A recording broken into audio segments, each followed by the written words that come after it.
Everybody say, praise the Lord. Via Dolorosa, or the way of suffering. That is how our Lord Jesus Christ lived on earth, Via Dolorosa. And He did it not for His own benefit, because He is already God, and He is already in His glory. But He did it for our own benefits. This is for our benefit. So we have to look closely the life which He lived on earth, Via Dolorosa, or through suffering, because this is the way that will bring us to eternal life. Basahin natin ang Luke 24:46. Praise the Lord. And said unto them, Thus it is written, and thus it behoved Christ to suffer and to rise from the dead the third day. Tatlo ang bagay na ating nakikita dito. It behoved Christ to suffer. Kailan ito?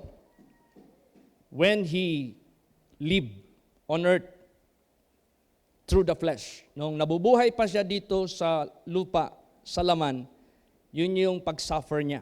Suffering in the flesh. So He was born to become human in order to suffer. To rise from the dead. To rise from the dead, you must pass death before you will rise. So tatlo. Tayo na nabuhay na sa sanglibutang ito, we cannot escape or avoid to die. And also, we cannot avoid or escape to rise in the resurrection. Tayo na nabuhay na sa sanglibutang ito, we could say, we who were born as human, we can no longer escape to die in the flesh. We can no longer escape to be raised in the resurrection. And we are all bound altogether to eternity. That is why this is very important message to all of us. Napaka-importante po nito. Na kung nabuhay ka na sa sanglibutang ito as human being, ito na ang ating madadaanan. And we cannot escape from this. So gusto lang ng ating Panginoong Diyos to rescue us from the consequence of sin done by Satan. First, na ginawa niya kay Adam at kang Eva. Secondly, ginawa niya sa panahon ni Noah. Hanggang sa panahon ngayon, still Satan is doing his killing, his destruction, his stealing for humankind. Hanggang ngayon, ginagawa niya pa rin yan. At dyan tayo nililigtas ng Diyos. Dyan tayo nire-rescue ng Diyos.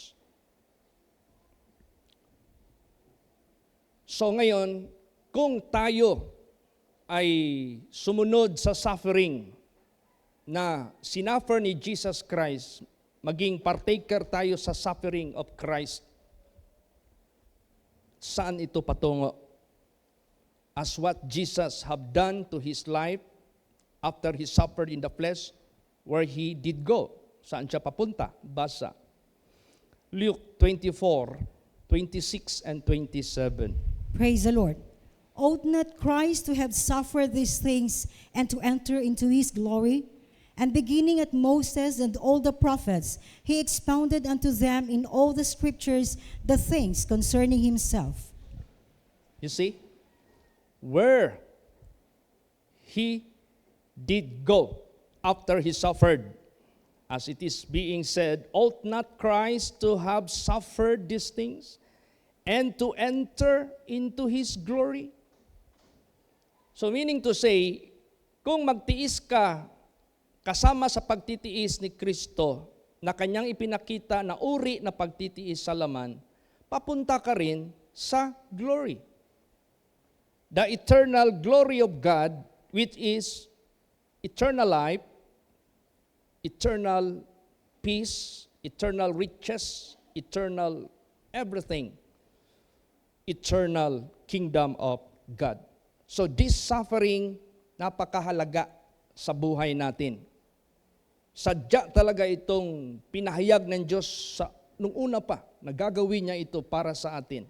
Sinulat na ito bago nangyari ito. Kasi nakaplano na yan ang magiging daan ng ating kaligtasan to enter into the glory of the kingdom of God. Basahin natin. Luke 24:44. Praise the Lord. And he said unto them, These are the words which I spake unto you, while I was yet with you, that all things must be fulfilled, which were written in the law of Moses, and in the prophets, and in the Psalms concerning me. See. So, pertaining sa suffering ng ating Panginoong Hesukristo, this is being written in the book of Moses, in the prophets, and in the Psalms. So we can take a look in these verses. Sa panahon ni Moses, ano yung sinulat about him? Basahin natin so that we can have a clear picture. What is this about? John 3:14 and 15. Praise the Lord. And as Moses lifted up the serpent in the wilderness, even so must the Son of Man be lifted up, that whosoever believeth in him should not perish, but have eternal life. Yes.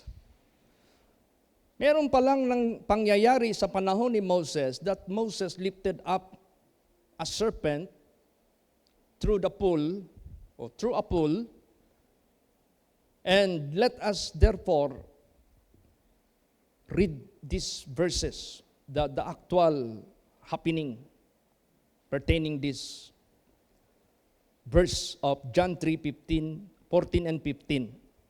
Let's read Numbers 21:7 till verse 9. Praise the Lord. Therefore the people came to Moses and said, We have sinned, for we have spoken against the Lord and against thee. Pray unto the Lord that he take away the serpents from us. And Moses prayed for the people, and the Lord said unto Moses, Make thee a fiery serpent, and set it upon a pole, and it shall come to pass that every one that is bitten, when he looketh upon it, shall live. And Moses made a serpent of brass, and put it upon a pole, and it came to pass that if a serpent had bitten any man, when he beheld the serpent of brass, he lived. You see? People crying to Moses and to God, We have sinned against thee, O God. They repented after they have bitten through the serpent. So people so much died because of the serpent did bite them. They were bitten by serpent. Then as they repent, then God said to Moses, Moses, you make a brazen serpent to be lifted up by a pole, so that those people who were bitten, who are still breathing, as they look to that serpent, they shall live.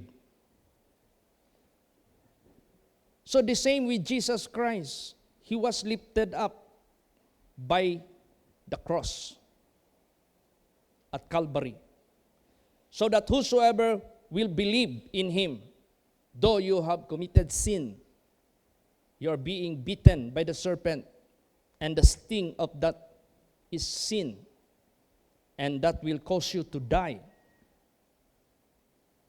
especially the second death.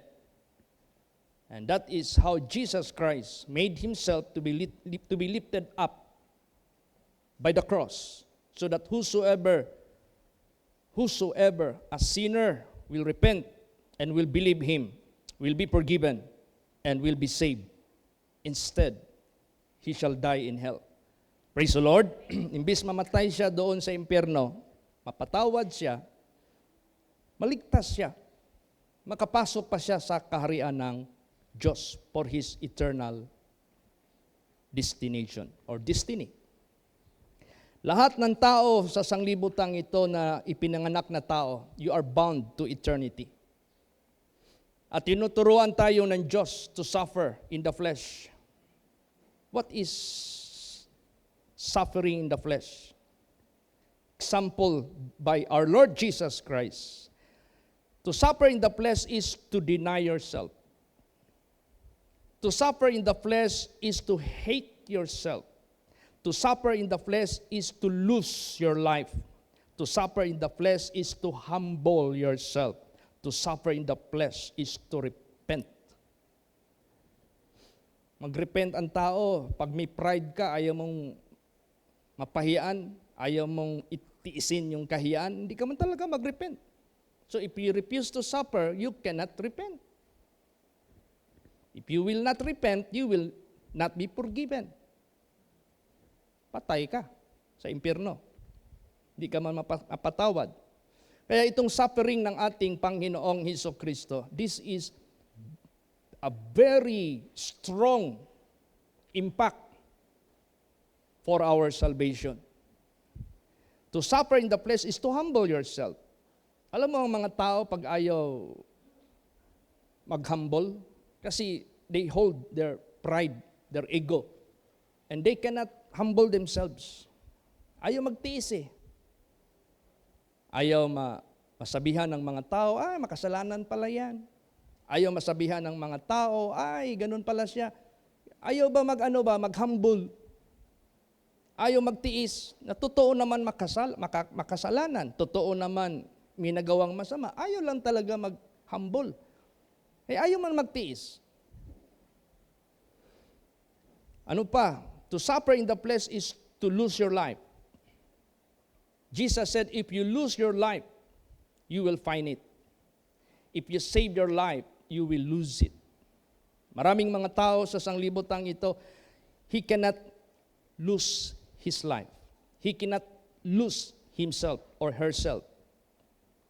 Ang sarili pa rin ang masunod, ang sarili pa rin ang gustong sundin. Ayaw pansinin yung Diyos. Ayaw pansinin ang pagsunod sa Diyos. They prefer to save their lives, to fulfill their own will, bahala na, madisregard yung will ng Diyos.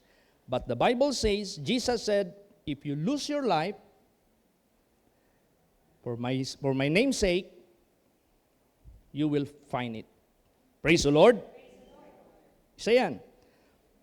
To suffer in the flesh is to hate yourself. Jesus said, whosoever cannot hate himself, you are not worthy of me. So, to suffer in the flesh, you should know how to hate yourself, so that you are worthy of God. How do you hate yourself?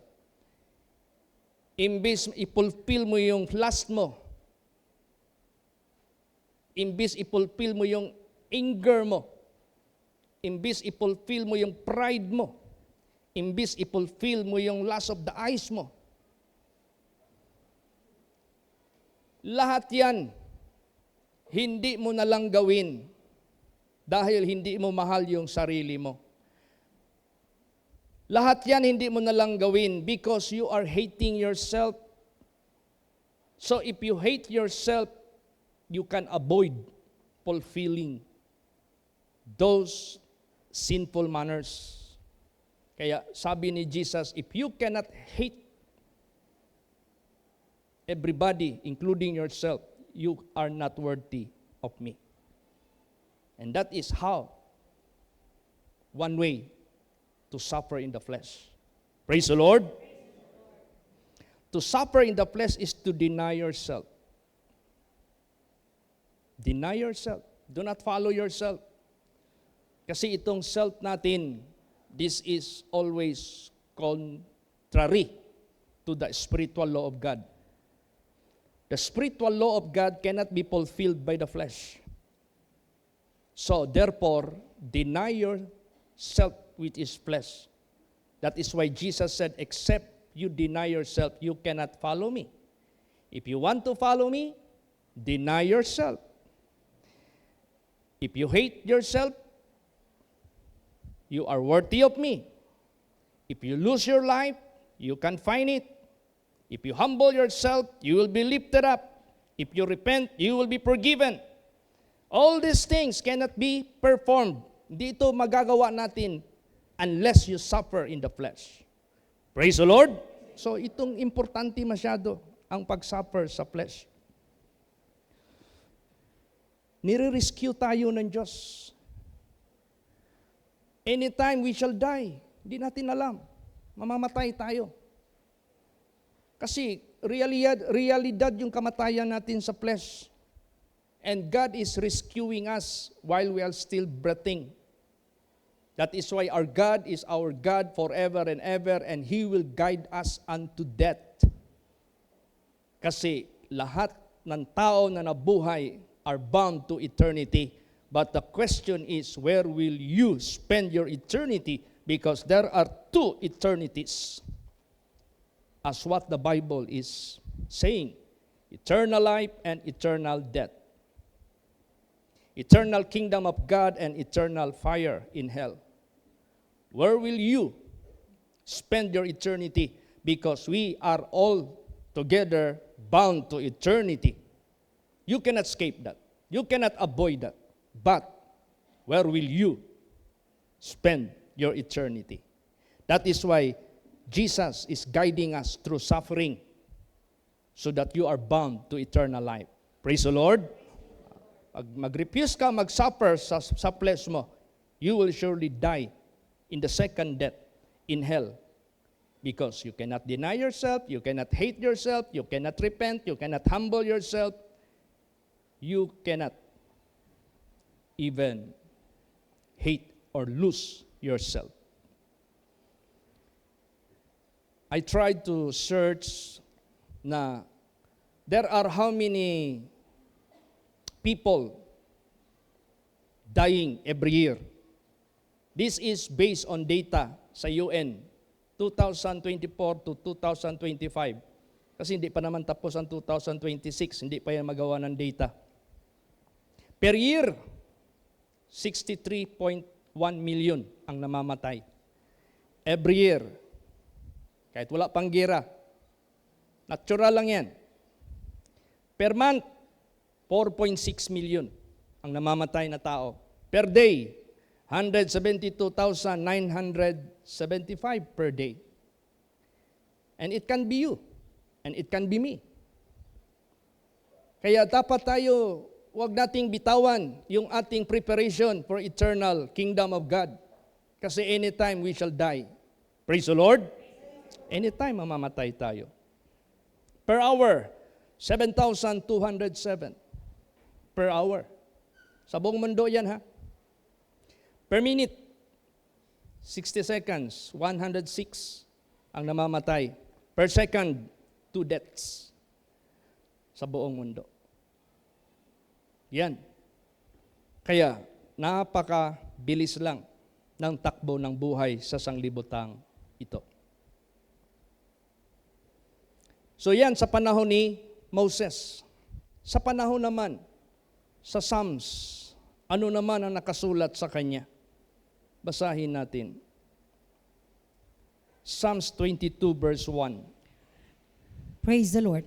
My God, why hast thou forsaken me? Why art thou so far from helping me and from the words of my roaring? Yes. My God, why hast thou forsaken me? This was the fifth saying of our Lord Jesus Christ. But the question is, did God forsake him? Yes. Yes. O kaya sa buhay din natin, itong flesh natin, Kahit maghingi pa tayo ng tulong ng Diyos to spare it, hindi niya ito ipa-spare. You have to suffer for the death of your flesh because of sin. Don't spare it. Praise the Lord. Ayan yung ipinakita ng Diyos sa atin lahat. Example lahat ang ating Panginoong Hesus Kristo. He is a very example. Kaya pasalamat tayo sa ating Panginoong Diyos. Don't spare your flesh, but rather spare your soul or spirit. Huwag mo iligtas yung laman mo. Hate it, lose it, deny it. Lahat ng pag-suffer mo, gawin mo yan para lang ma-spare yung kaluluwa mo.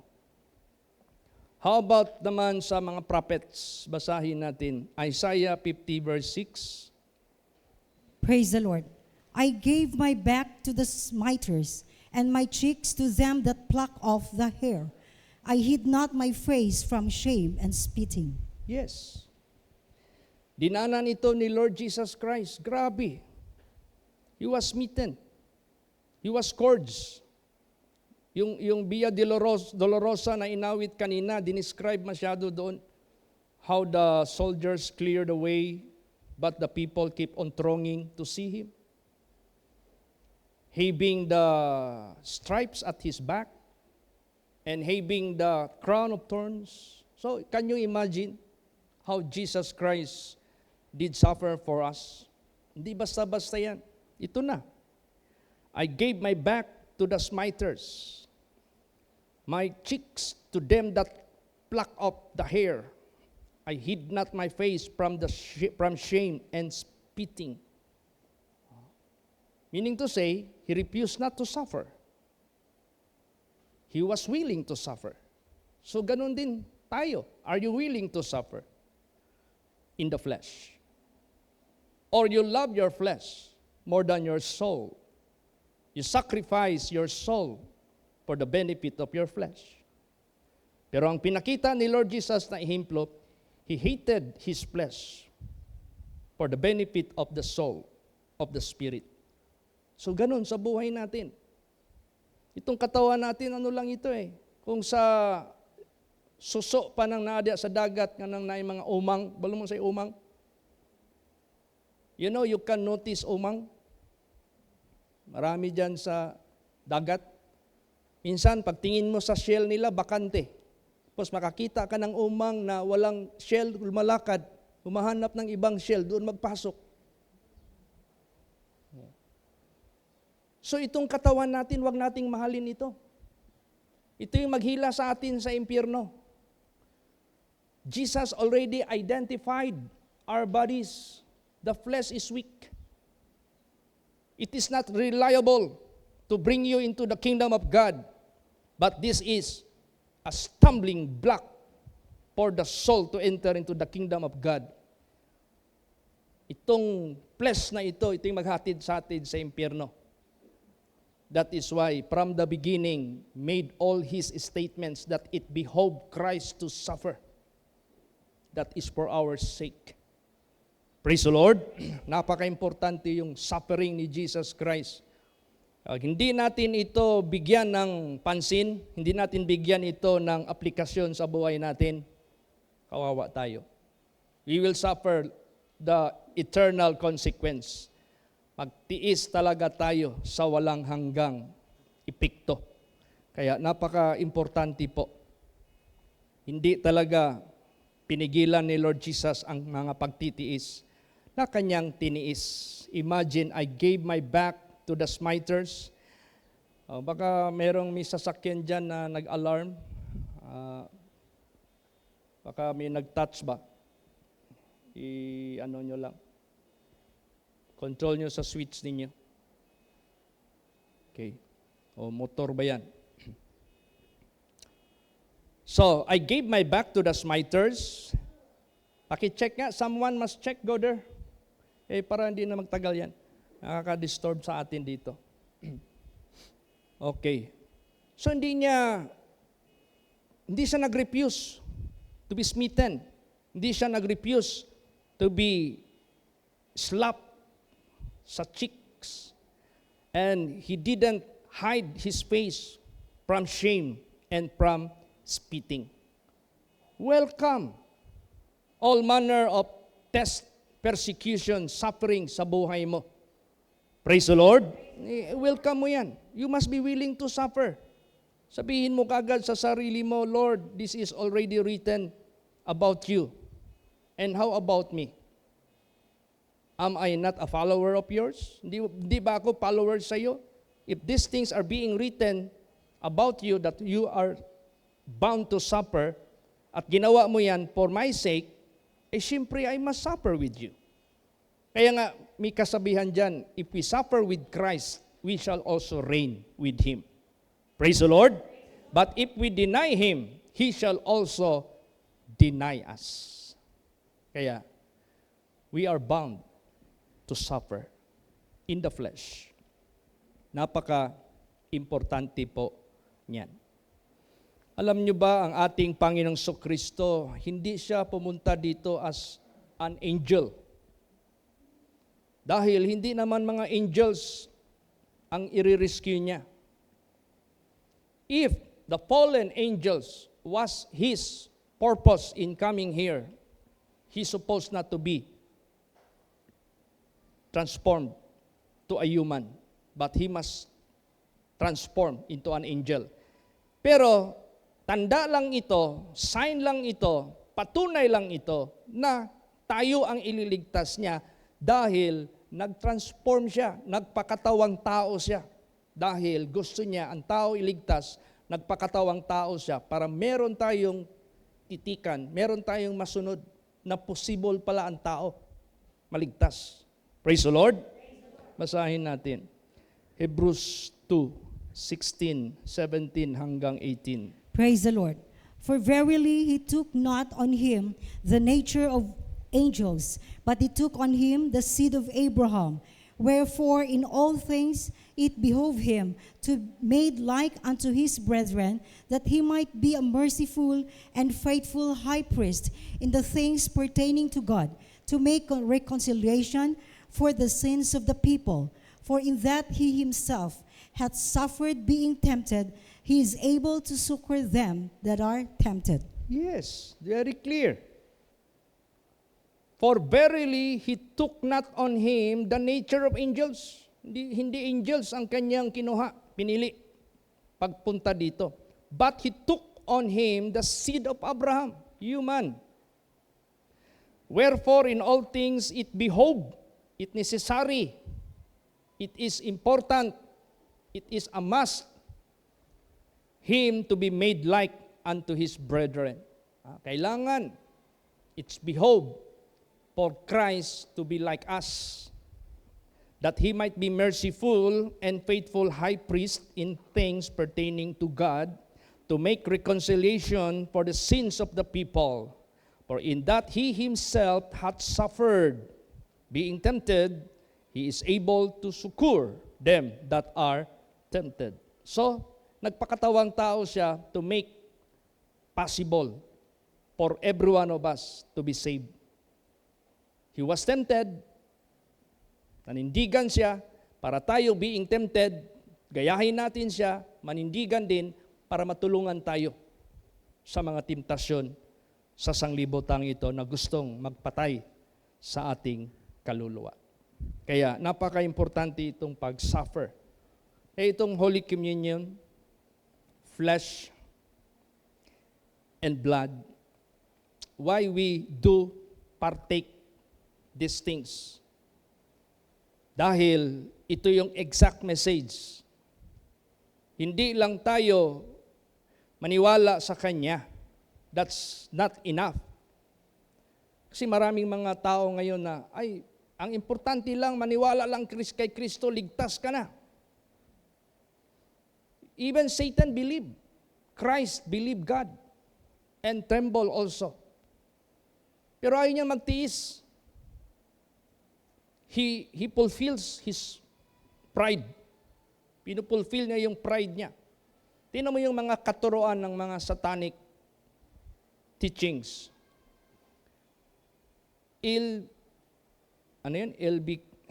LBTQ? LGBTQ. Puro lustful yan. Ang kanilang mga motto, fulfill your lust. Fulfill your flesh. Regardless what gender, fulfill it. Enjoy your life. You are the God. There is no such God that will judge us. You yourself is the God. Ayan, yung bang fulfill, ayaw magtiis. Fulfill mo. Ano yung gusto mo? Sige, gawin mo. Ayan na ngayon ang mundong ito. Pero sa Diyos, ang katotohanan, magtiis kayo. Para kung mabuhay pa kayo, hindi kayo babad sa kalikuan, kasalanan, dahil nagtiis kayo. At kung mamatay man kayo, you are bound to be raised unto eternal life. At kung ikaw naman hindi nagtiis, na fulfill mo, not the will of God, but the lust of the flesh, lust of the eyes, and pride of life, anong mangyayari? You will perish. Mapapahamak ka. At yung kapahamakan na yan, that is eternal. Kaya nga pag ipinanganak ka sa sanglibutang ito, you are already bound to eternity. Kaya nga ang Diyos nag-rescue sa atin. Alam niya, we are bound to eternity. Ayaw ng Diyos, mapahamak ang sino man. Praise the Lord. Yan, napaka-importante itong suffering na ipinakita ng ating Panginoong Kristo. Basahin natin 1 Peter 4:1. Praise the Lord. For as much then as Christ had suffered for us in the flesh, arm yourselves likewise with the same mind. For he that had suffered in the flesh had ceased from sin. Ito na ang importante sa atin.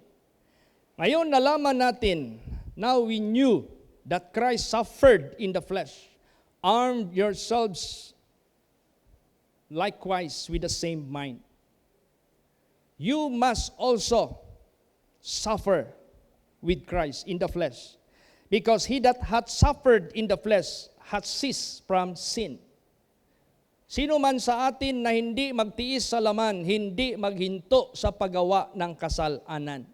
Because pride of life still will exist. Lust of the flesh still will exist. Lust of the eyes still will exist. And that will drag you to sin, ungodliness, unholiness, unrighteousness. Napahamakan yan. Kahit pa magkuha ka ng mga Bible scholars, ipa-interpret yung mga ganon, tapos ang interpretation nila, that's okay, that's good, that is acceptable. Don't be deceived. Napakaraming nakasulat dito sa banal na salita ng Diyos. What are those works of the flesh? Adultery, fornication, lasciviousness, anger, wrath, envy, murder, rebellings or wild parties, drunkenness, and such like. Hindi na nasulat yung mga sugal dyan, lahat ng mga kamunduhan dyan. Similar to that, they are worthy of death, the second death. Wag nating let us not disregard the Holy Scripture. Kaya nga sabi ni Jesus, time will come, I am not the one will judge you, but there is one will judge you. The word which you have heard, the word which you have read, the same that will judge you in that day. Walang maka-escape.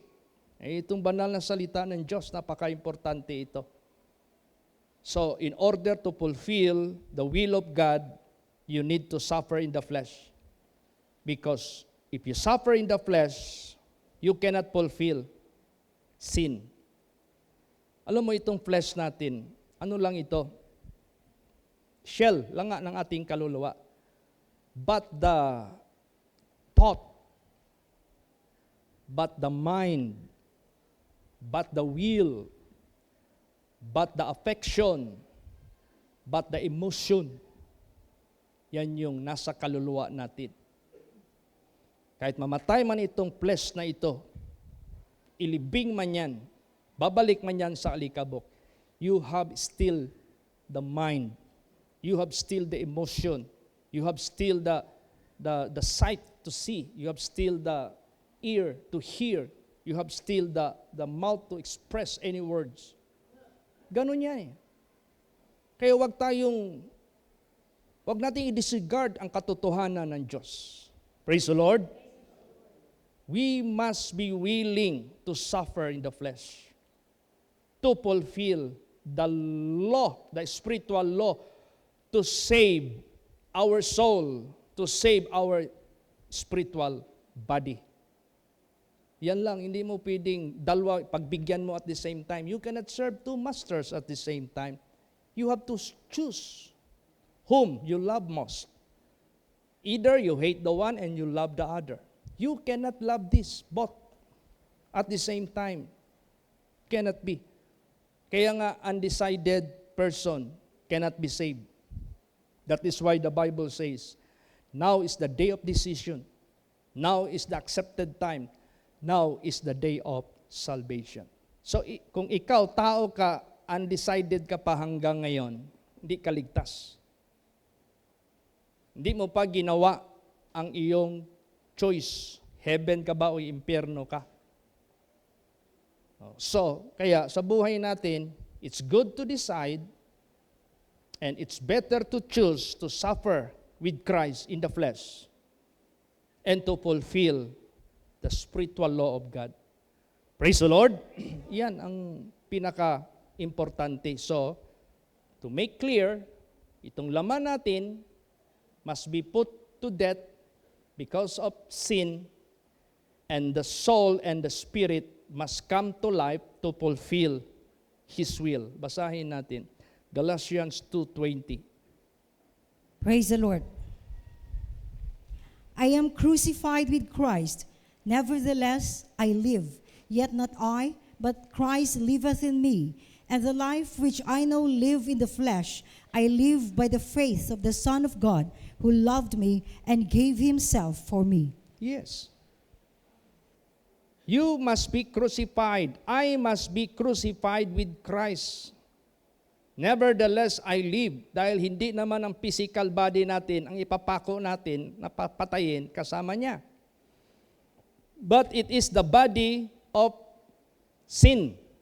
Itong katawan na gumagawa ng kasalanan, that should be put to death. Yan ang dapat mamatay. Yet not I. Okay. Nag-decide ka na to suffer with Christ. Nag-decide ka na to be crucified, your physical body, because of sin. But still, buhay ka pa. Then remember, it's no longer you must live.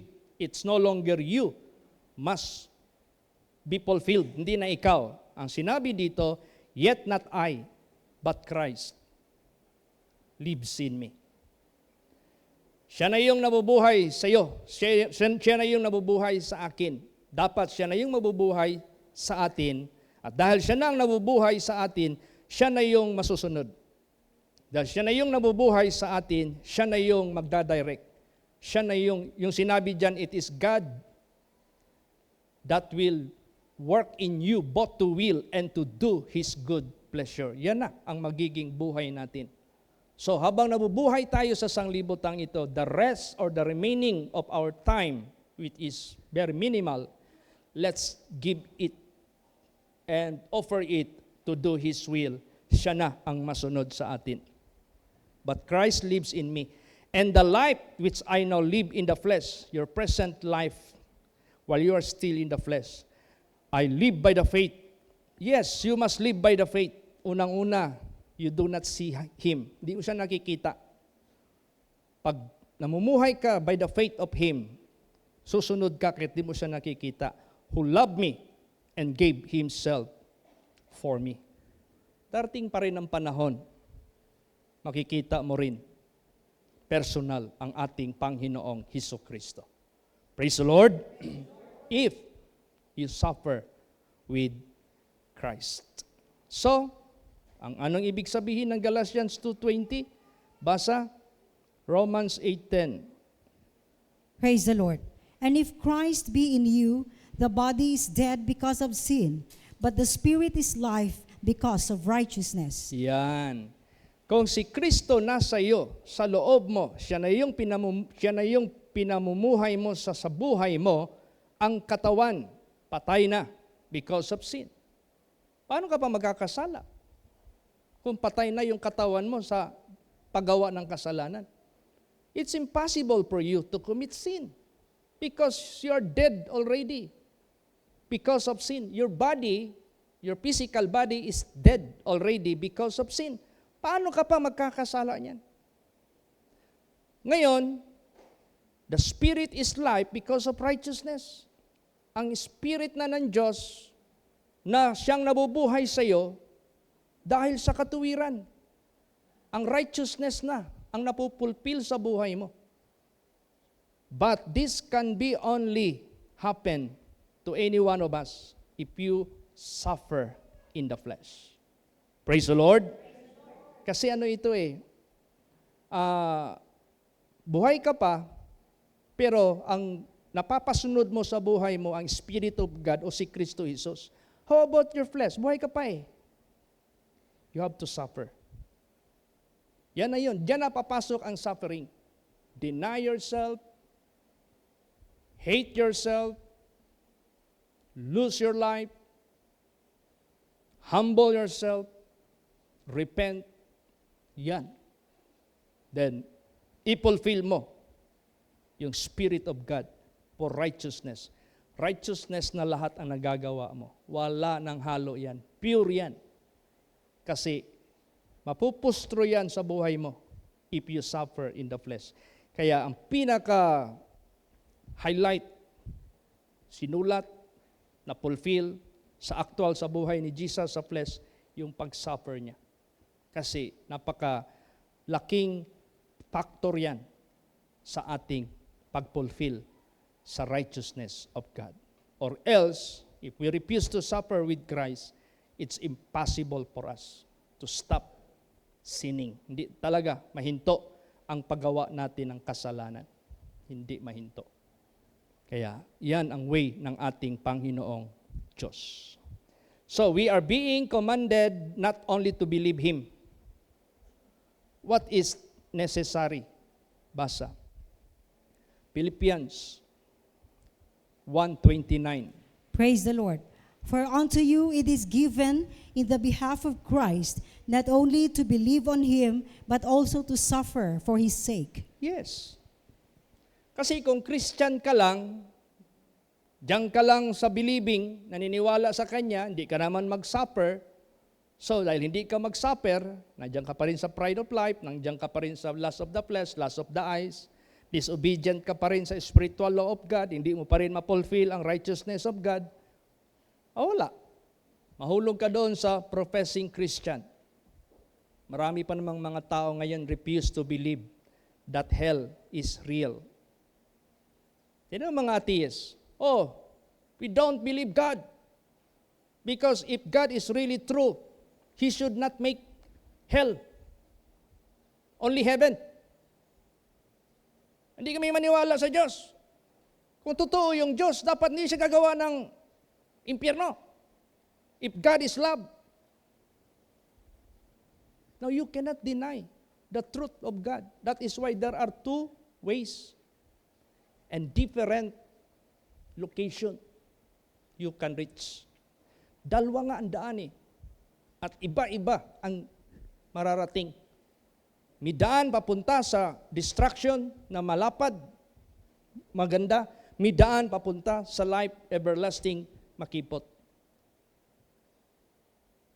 Ay, ayaw nila yun Gusto nila, kung mayroong mang Diyos, langit lang ang ginawa ng Diyos, walang impyerno. They are trying to remove what God hath revealed. They are trying to omit what God hath written. They are trying to make non-effect what God hath said. Hindi man pwede yan. Kaya sa buhay natin, we must humble ourselves. We must be willing to be corrected. We must be willing to be directed by the Word of God. Praise the Lord. Huwag tayong magkatulad dyan sa mga tao na pilitin talaga nila na walang impyerno. Ang liwanag nga niyan eh. Ang impyerno ginawa para kay Lucifer and fallen angels, hindi para sa tao. Kaso si Lucifer naman, gusto niyang bitbitin ang tao sa impyerno. At nag-warning na nga ang Diyos, si Jesus Christ mismo. Paano napahamak yung rich man doon sa impyerno? Yung parable niya. Jesus already declared yung mga taong nagprofess, Lord, we serve you, we cast out demons in your name, we feed the poor, we preach your gospel. But what Jesus said, I do not know you, you workers of iniquity, depart from me. And your part will be the lake of fire where the gnashing of teeth and worm that dieth not. Lahat yan. Dineclare yan ng ating Panginoong Kristo. You cannot avoid those fulfillment. Tanungin mong sarili mo, ikaw ba gumawa sa sarili mo? Hindi. Ikaw ba gumawa sa parents mo? Hindi. Ikaw ba gumawa ng mga langit at nasa lupa? Hindi. Meron ka bang ginawa kahit isa lang? Hindi. Wala. So God created us. We have to believe what He said. Kasi siya yung nakakaalam sa lahat. And God is love because ayaw niya na sino sa atin mapapahamak. God is love because He gave us a chance to repent and to turn away from our wicked ways. But don't forget, God also is a God of wrath, a God of vengeance, a God of punishment. He is a God which is a consuming fire. He is also a fountain of life. He is also a fountain of living water. And He is also a consuming fire. So you have to believe what the Word of God is telling about Him. At gusto ng Diyos, maka-avoid ka sa negative side. This is the reason why He suffered, so that we might be saved. And we are not commanded to believe Him only, but also to suffer with Him. So that, ito ang matupad sa atin. Last verse. Pili lang tayo dito. Sige. 2 Timothy 2:12. Saan natin gusto matupad sa buhay natin dito? Sige. Praise the Lord. If we suffer, we shall also reign with Him. If we deny Him, He also will deny us. Pili ka lang dyan. Magtiis ka with Him, maghari ka kasama niya. Saan ka maghari? Time will come, there will be a millennial reign of Christ. And the kingdoms of the world will be the kingdom of Christ. Time will come, pag nandoon na sa kanyang kaharian, He is the king there. And you will be His. Kasama ka sa paghari sa Kanya. To domain with Him. Pero, kondisyon, you must suffer with Him. Napaka-importante talaga itong pag-suffer. Ito naman isa, if we deny Him, He also will deny us. Sabihin niya sa atin na, I do not know you, you worker of iniquity. You are not deserving to stay with me in my kingdom. Dito sa sanglibutang ito, huwag tayong mag-alala. Hanggang ano lang yung binigay ng Diyos sa atin, praise the Lord. Pero yung binigay ni Lord Jesus sa atin, gamitin natin yan to invest in heaven. Praise the Lord. Gamitin natin yan to invest in heaven. Turn the blessings of the Lord dito sa mundo into an investment in heaven. Use our blessings to save more souls, to propagate the gospel, to do in the work of the ministry. Then, we shall reign with Him. If we deny Him, He will also deny us. So do not deny the suffering that you should also suffer with Him. Okay, itong Holy Communion, this is the best moment to refresh all of us, to renew our vow, and to strengthen our suffering with Christ. Praise the Lord. But not meaning to say every once a month, every first Sunday of the month lang ka lang mag-suffer. No. We have to suffer all the way, all the time, till death. And this is just a matter of refreshing all of us. Nire-refresh lang tayo ng Diyos. Amen? Praise the Lord. Magsit